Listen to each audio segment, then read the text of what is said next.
This is all wrong. I shouldn't be up here. I should be back in school on the other side of the ocean. Yet you all come to us young people for hope. How dare you! Boring. Boring. Boring. You gotta work. Don't tell us what we're gonna feel. We're trying to solve a problem. Don't tell us what we're gonna feel. I'm not telling you. Because you're in no position to dictate that. That's exactly what you're doing. You're in no position to dictate what we're gonna feel.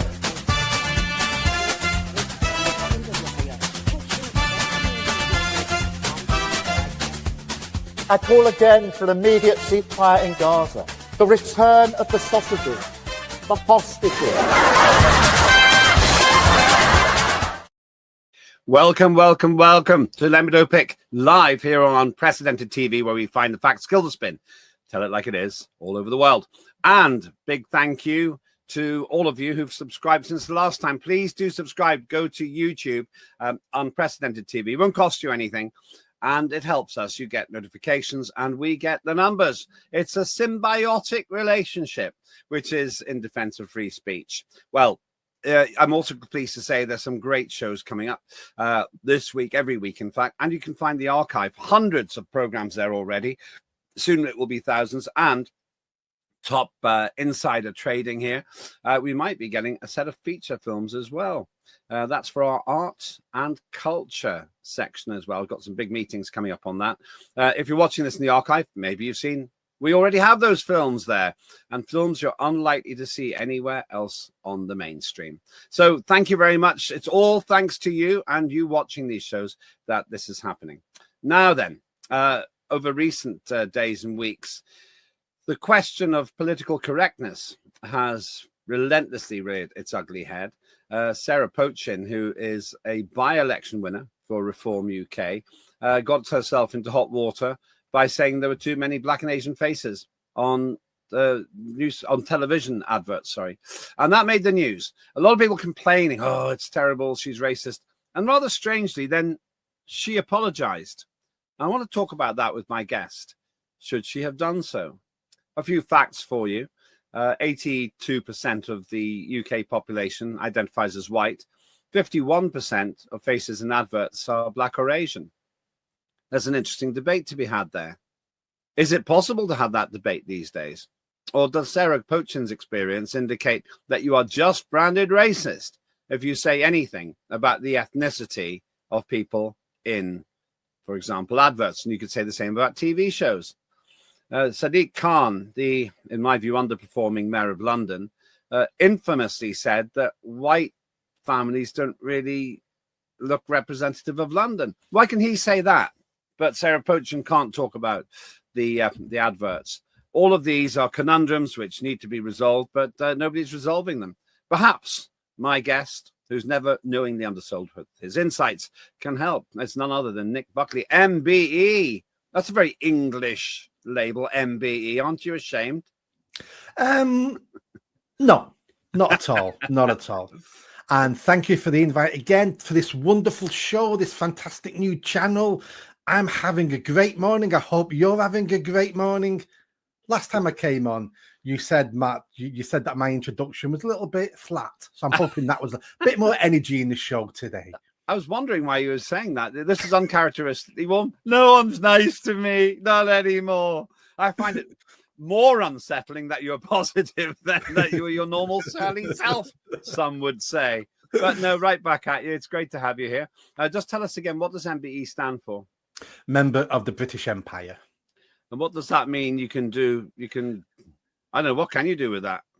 Absolutely nothing. It was a nice award to be given by the country for the charity work I'd done over several decades. So it means a lot to me, but in the grand scheme of things, it's not much in the grand scheme of things. Well, I think you're very modest, actually. I think if I've met anyone who deserves this MBE thing, it's you. I thought maybe it meant you were able to drive your herd of sheep across London Bridge or something. I think there's something which allows you to do that. A freeman of the city or something like that. Now then, the discussion I want to have with you is really directly about free speech, which is the raison d'etre of Unprecedented.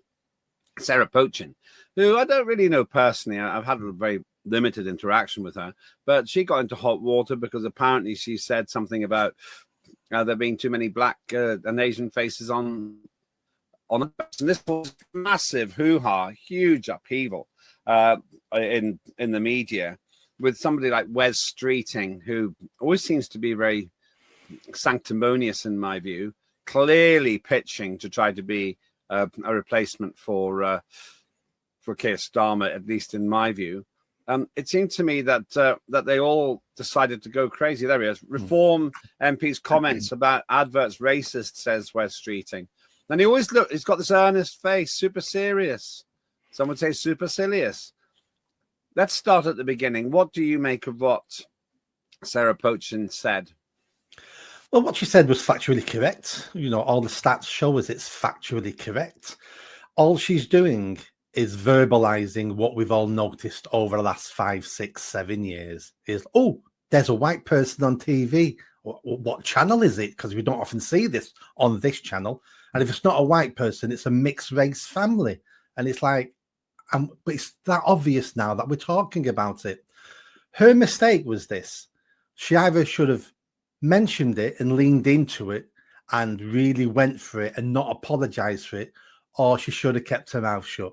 What she did was the worst in both worlds. She took the middle option. I'm going to mention it a little bit, then I'm going to lose my backbone. I'm going to apologize, and I'm going to make a problem for me and my party.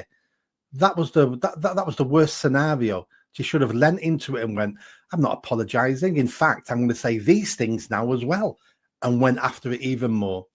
Reform need to do what Trump did, which is basically attack the press, attack the Overton window and say, we don't care what you think.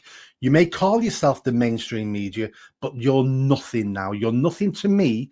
You're nothing to the public. We don't trust you. We've got much better channels now. And one of them is called Unprecedented TV.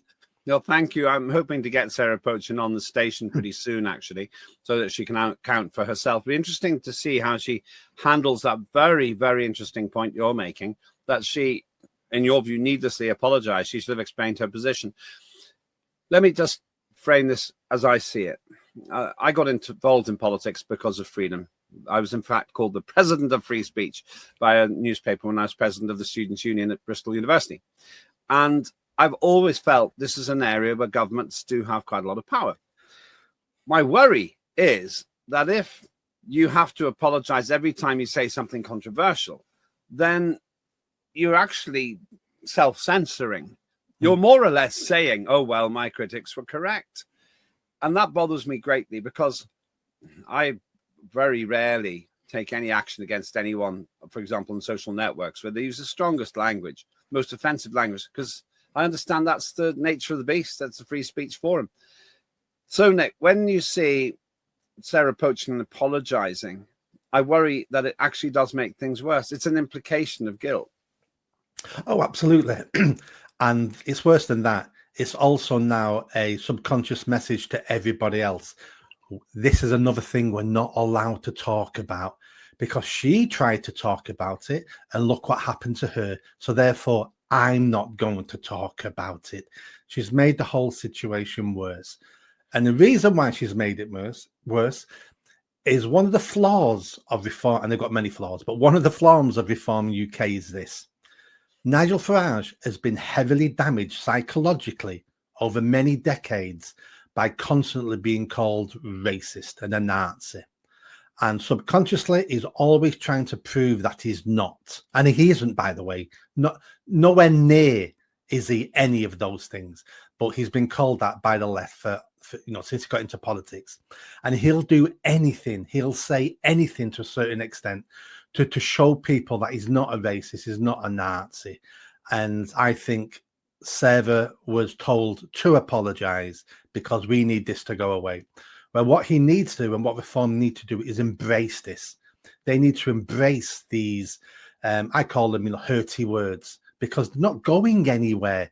If you think this is bad now with what they're calling Reform and the attack on free speech, you're going to have to wait for the next couple of years. It's going to intensify. The left have got a strategy now, and I'll get into that in a minute. Right. That's interesting. So what you're saying is Nigel, well, we don't know this for sure, but Nigel Farage may have been responsible for saying we need to get away from this, that we need to not cause problems for the party.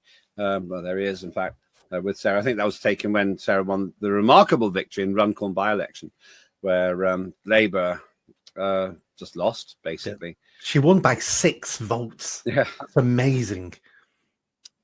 That's 3 times the majority my old friend Mark Oaten had in 1997.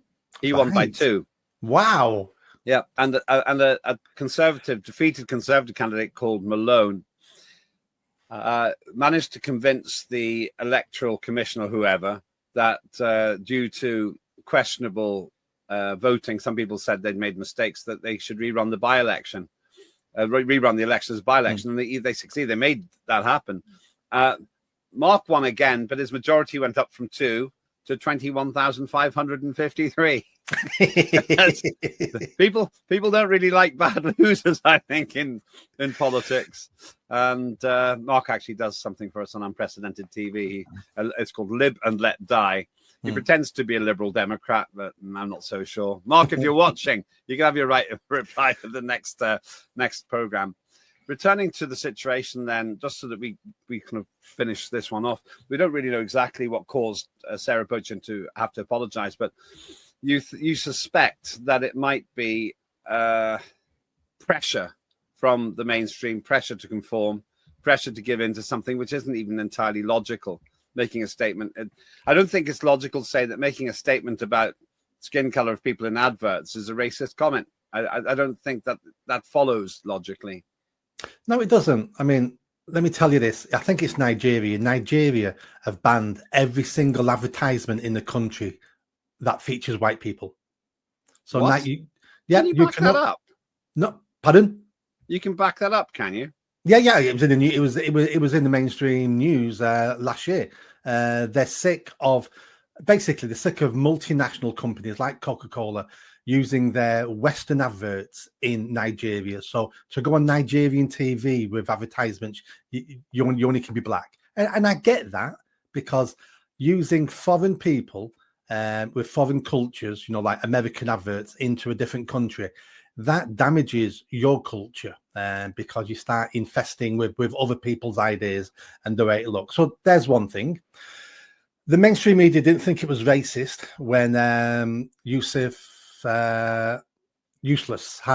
Hamza Useless was in the Scottish Parliament going, they're white and he's white and that's white and she's white. And no one thought any of that was racist.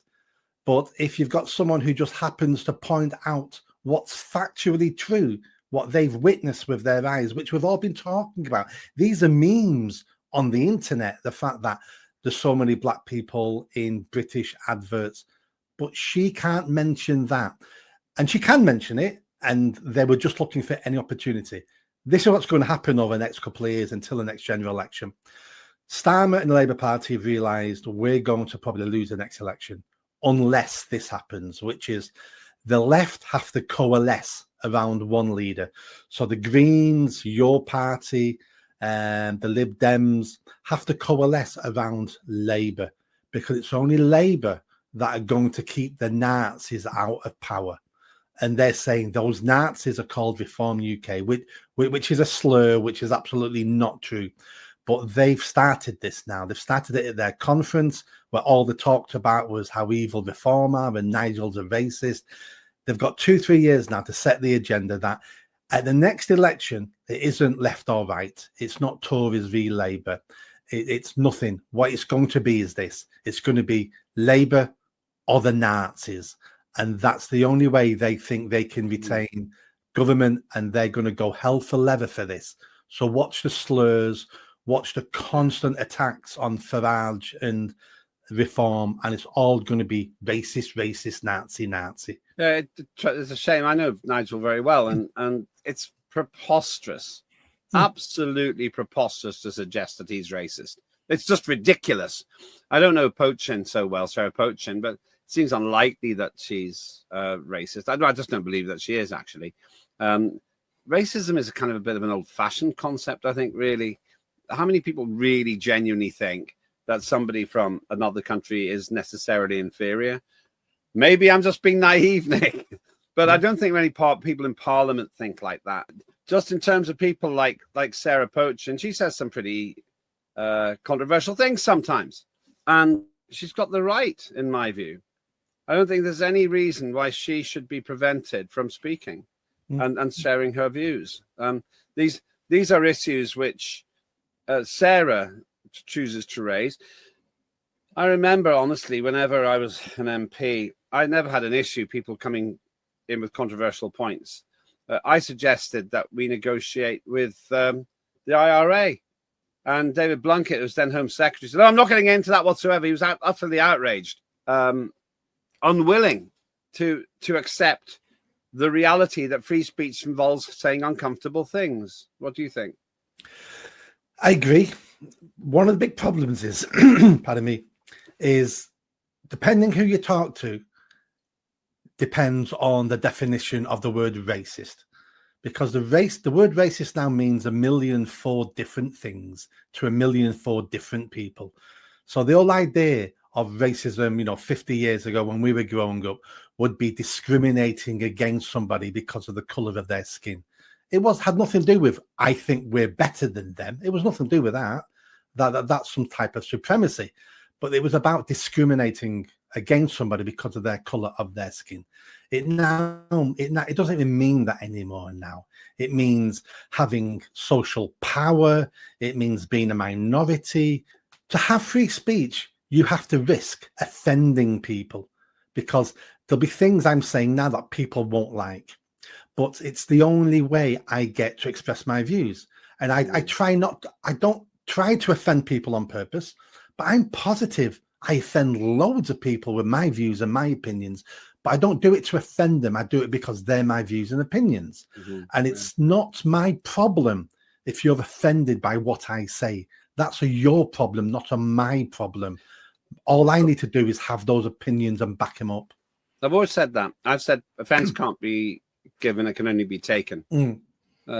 You can choose to be offended by what I say, but you have to make that choice.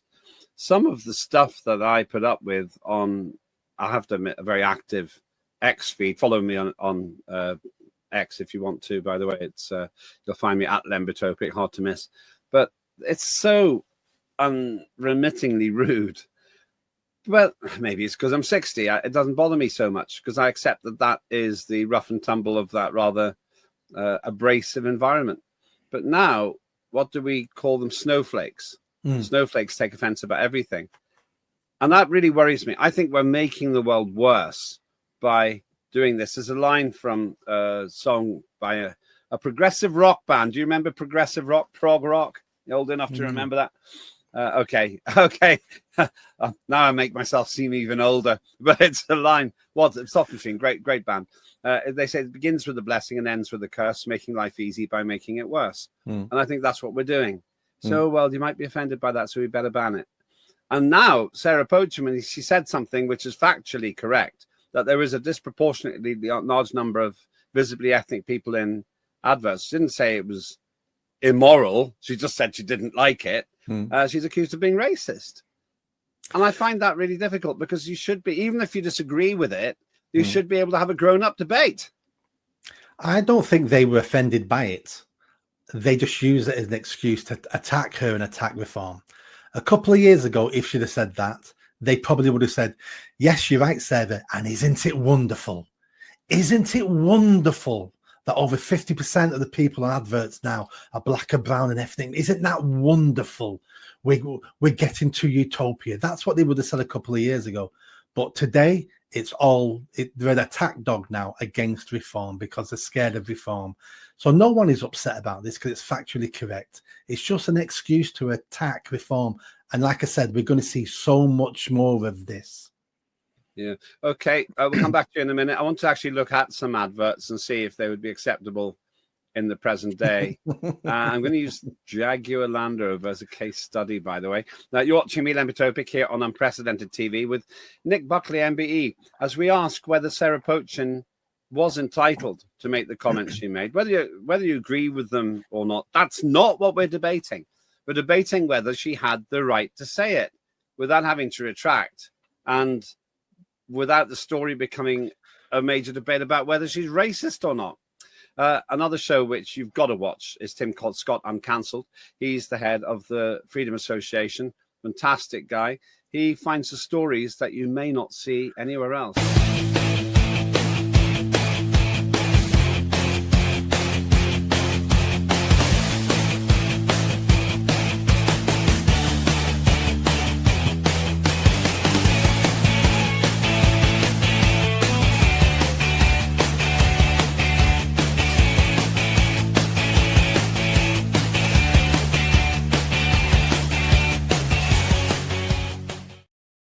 Great show, great guy, and great views as well.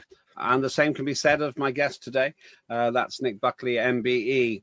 The story so far, then, we've been talking about the rather po-faced response to what Sarah Pochin, a Reform UK MP, said about adverts. And I'm arguing that should be entitled to make those kinds of points. But people like Wes Streeting, who's quite obviously trying to set himself up as a potential candidate for a replacement of Keir Starmer. I think everybody knows Keir Starmer's dead in the water in terms of his future. It's just a question of how long he's going to carry on drifting. And this man here, Wes Streeting, who I used to quite like, but I've now gone off a bit because he's so absolutely wokest in his position. People like him criticizing the position of, well, not just Sarah Pochin, but a lot of times people who he thinks don't conform to the wokerati. Nick, you're going to say something? Sorry. No, I was half coughing. Sorry. He makes you feel a bit sick. Well, yeah. You have to open my mouth a little bit.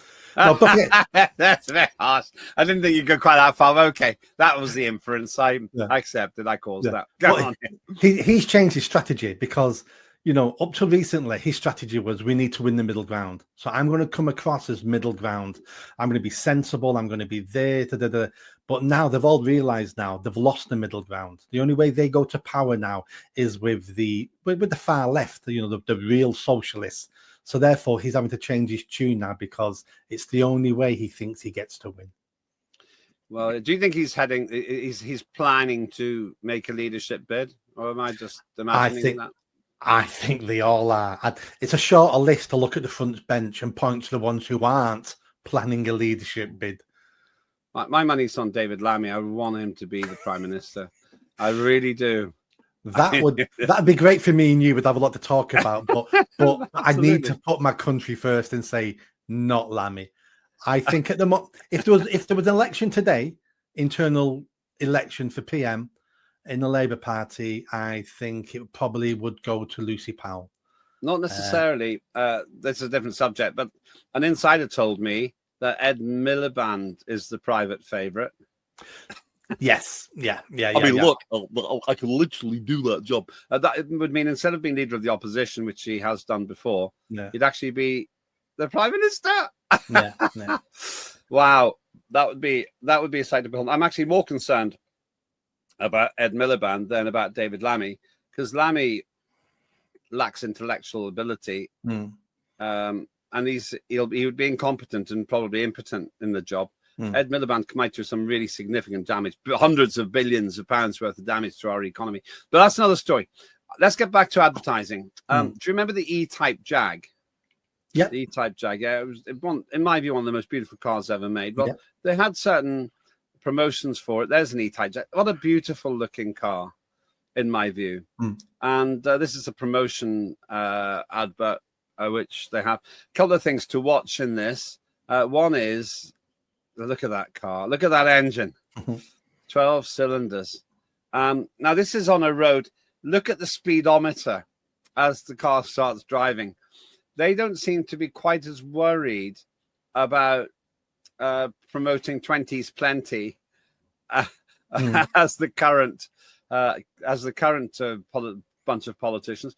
But now this is a man driving a car. Probably they knew he's the kind of guy who's likely to relate to the kind of person who'd buy the E-Type Jag. I'm sure some women bought E-Type. Look at the speed. Yeah, they saw it well over 100 miles per hour there. And it looks it's about 150 miles per hour on the road. Now, I don't know. I think this is from around 1961, something like that. And there's a raw masculinity to it. That was the whole thing about the E-type Jag, I suppose. There you are. Lots of machismo there.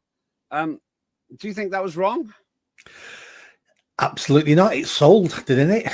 You know, it sold for decades after decades after decades. We tend, I mean, look at the latest Jag advertisement that almost bankrupted the company and cost the chief executive's job. The car itself is, I like the new Jag. I think it's lovely. I even like the pink version. I think that looks fantastic. I hated the advertisement with all the queer folk, the narcissists, the lunatics all marching and we're different, we're queer, the new Jag's a queer car. And the wonder why it didn't sell. Let me tell you. I just didn't understand what the messaging was. I think you mean this advert. Yeah. This one. This one. Yeah. Does that make you want to go out and buy a Jag? If somebody didn't tell you it was about a Jaguar, you wouldn't have any idea. No. I don't know. You can't say that they're necessarily gay. You're making an assumption. No, I didn't say the word gay. I said the word queer. Oh, in the literal sense. Okay, fair enough. Fair enough. Now, I don't think that makes me want to buy a Jaguar. No. I would have bought the E-Type. If I didn't know anything about cars, I wouldn't buy a Jaguar based on that. That's the advert that you meant, yeah? Yeah, absolutely. And it's almost killed the brand. But what happened there was, I would imagine 5 years ago, they've come up with an idea. We're building a new car. They got woke agencies involved. And these things take a long time to go from design to production, a new car like a Jag. And their advertisement plan started at peak woke, and they thought this is going to do good. But 3 years later, when they launch it, it's like, oh, we're post-peak woke now. We all think this is crap. Now, an old-fashioned Jag advertisement would be a half-naked woman lying on the bonnet of a Jag. And we'd look at that and we'd go, God, she's attractive. I'd like her. Oh, she's lying on a Jag.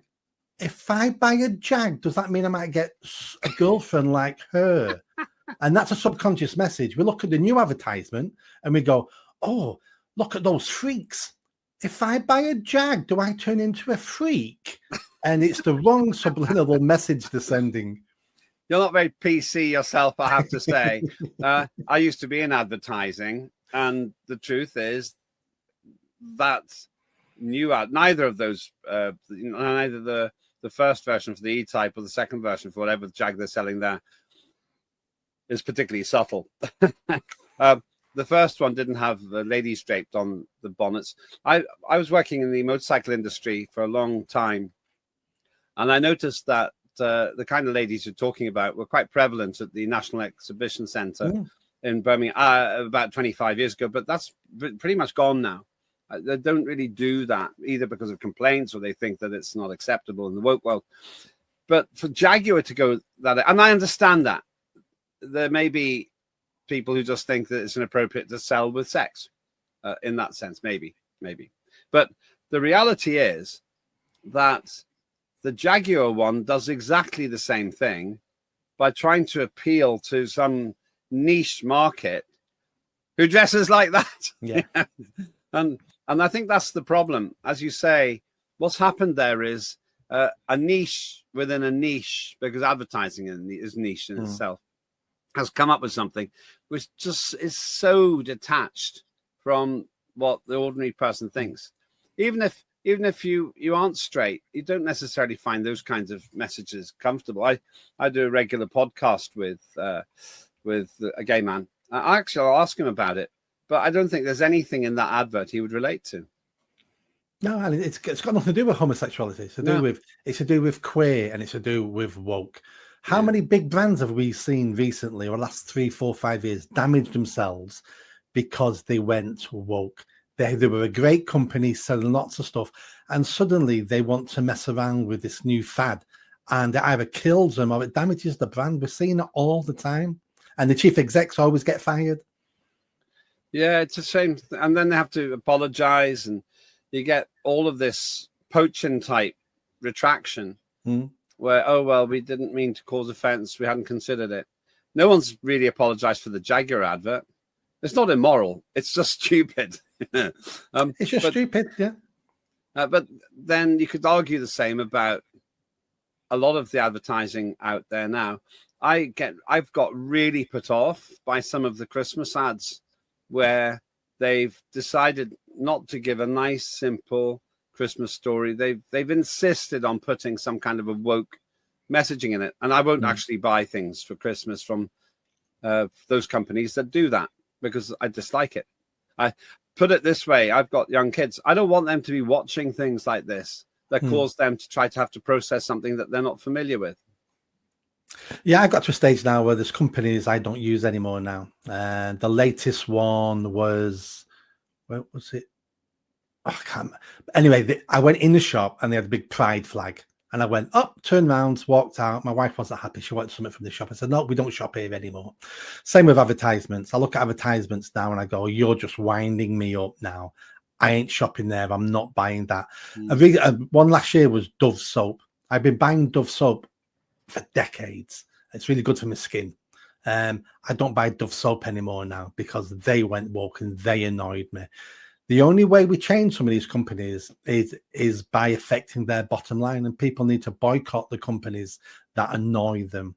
And I do the same with movies. And the amount of movies I start, and within 10 minutes, I'm turning it off because I'm going, that's annoying me, because a 4'3" little woman can't beat up 94 big men because she's a police officer. So I just see stupid stuff all the time, and I just turn it off. It's a disappointment because a lot of people will agree with what you say, but they're frightened to say it because they're frightened of being accused of being a bigot. I've found this incredibly ironic myself, where anybody who knows my history will know that it would basically be very difficult for me to be, for example, anti-migrant, considering my parents were. The issue is, once again, not even subtle.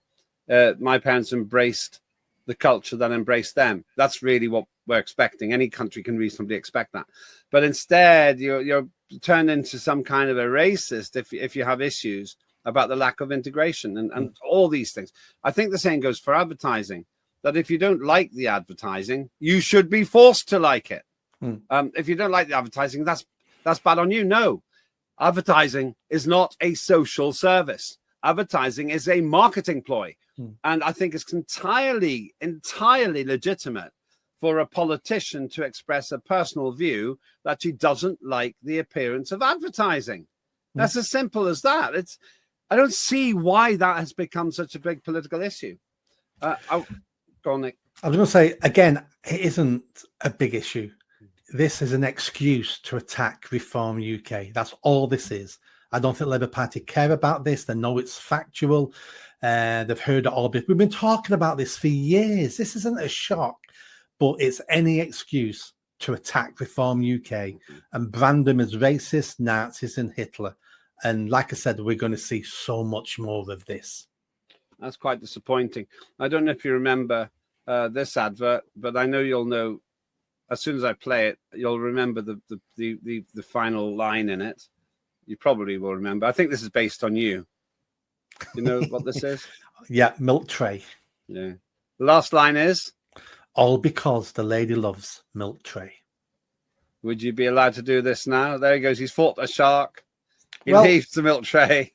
This would be wrong on so many levels. First of all, this man's a stalker. He's stalking this woman. He breaks into her boat. She's probably used that boat to flee from him because of domestic violence and domestic abuse. Bit much. Are you creating some kind of a rather remarkable story there? And now he's given her chocolate because that's all about control. He's called a feeder. He's trying to get her fat so nobody else wants her. He's feeding her.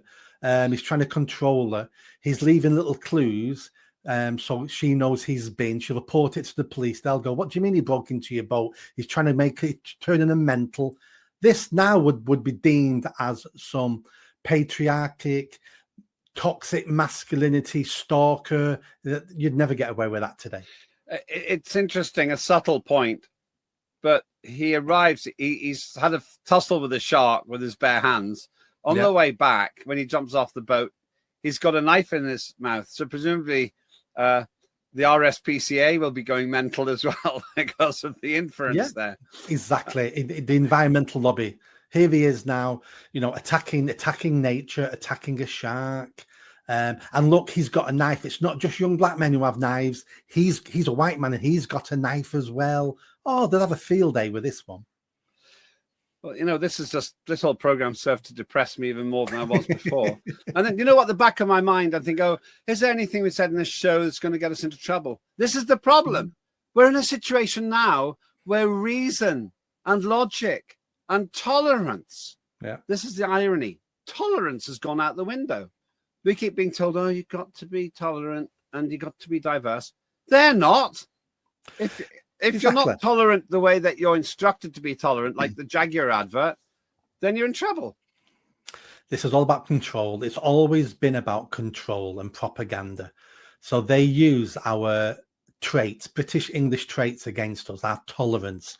So they use that against us. You need to be tolerant of the things you don't want. Well, I don't want them, but you've got to be tolerant of them. Compassion is another one.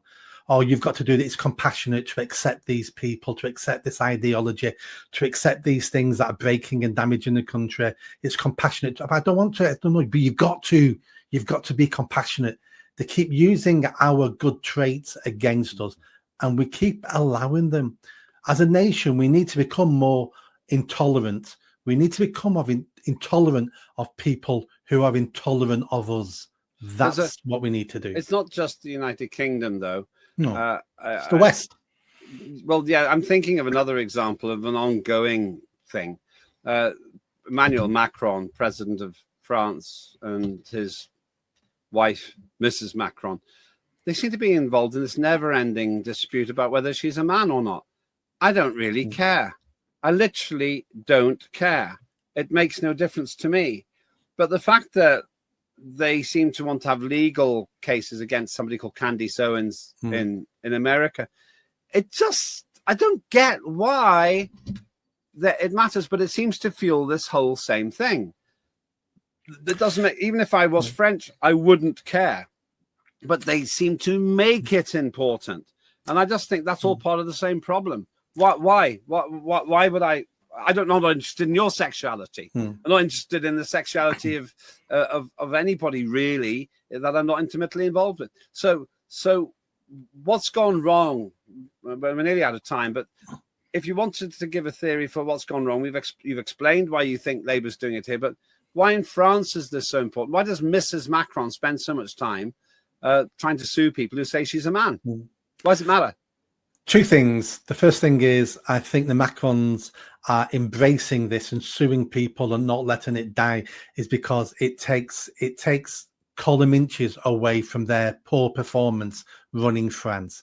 So it's a freak show on the side that takes up a lot of airtime. They'll take that rather than all the criticism of his government and his policies and the collapse of France, which could happen economically. So they'll take that. That's a win-win for them. Why is this important? Well, I agree with you. I don't care. But there is a serious point to this. If it turns out that she is a man, we've already discussed previously that the age gap in this relationship when he was 15 is troublesome. But if it turns out she is a man, it turns out she is her brother, and he transitioned. If that turns out to be true, then that just goes to prove the lies the establishment can get away with.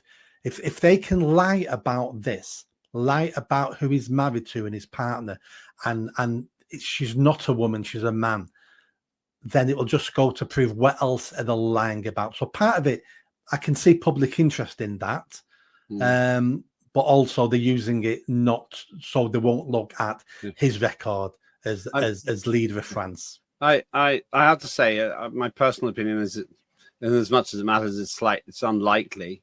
But as I said, I have no before, idea. It just doesn't make any difference to me at all. What makes a difference to me is the distraction. If somebody told me Nick Buckley is a woman, I would say, so what?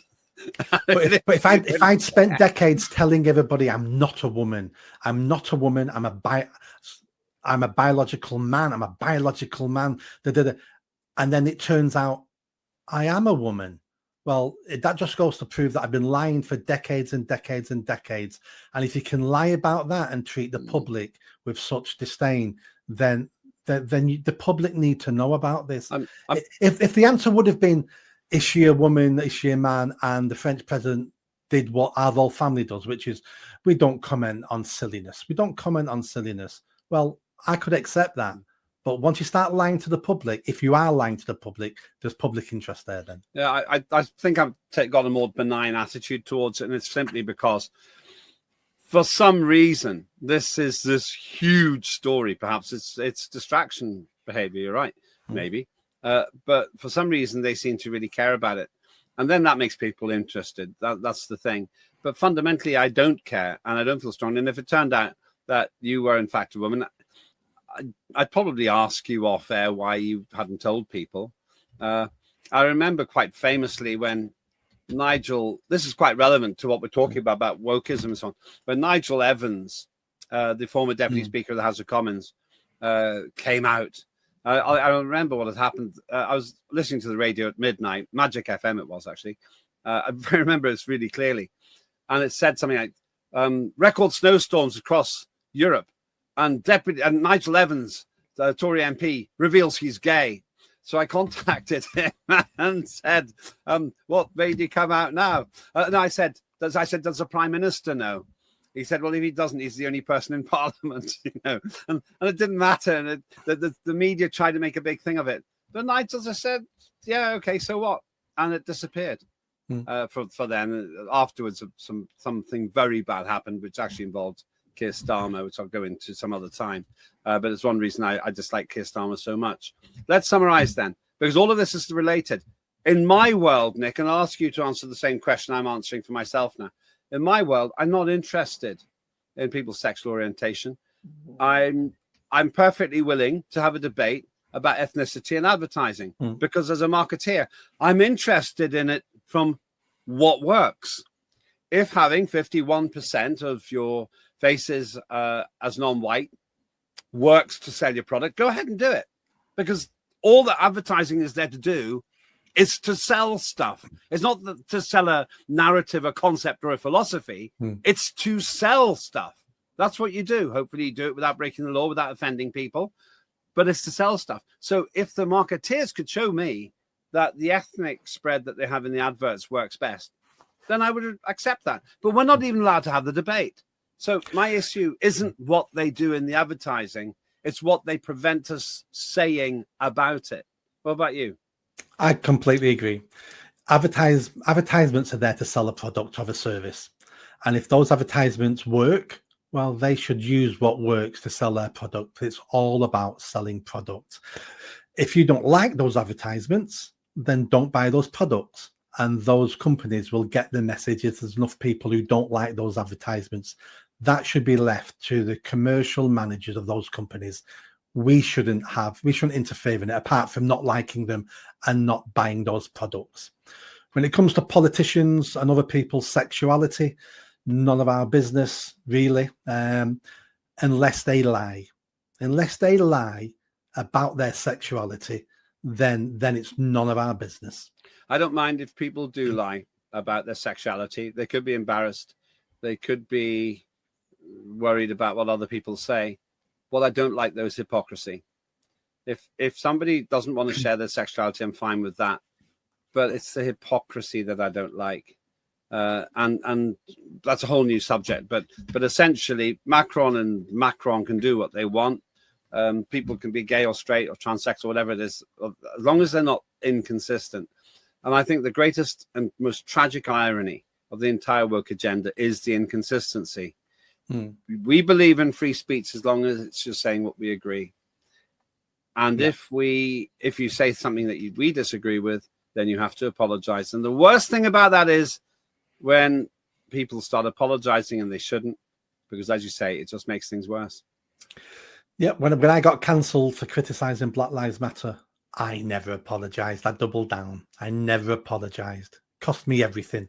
but I didn't apologise. I was asked many times to apologise. I'd have kept my job, I'd have kept everything, and I said no, I'm not apologising because I don't mean it.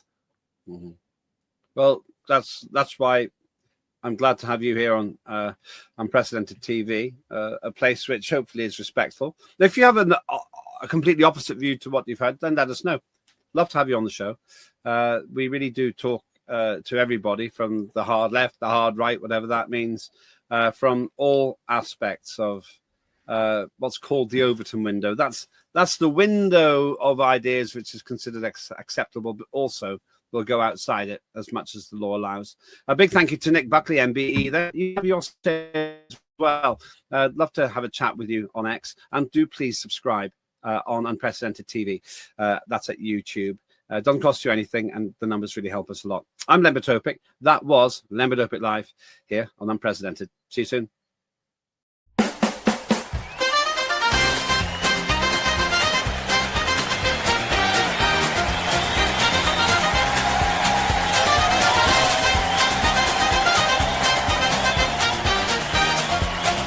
Immediate ceasefire in Gaza, the return of the sausages.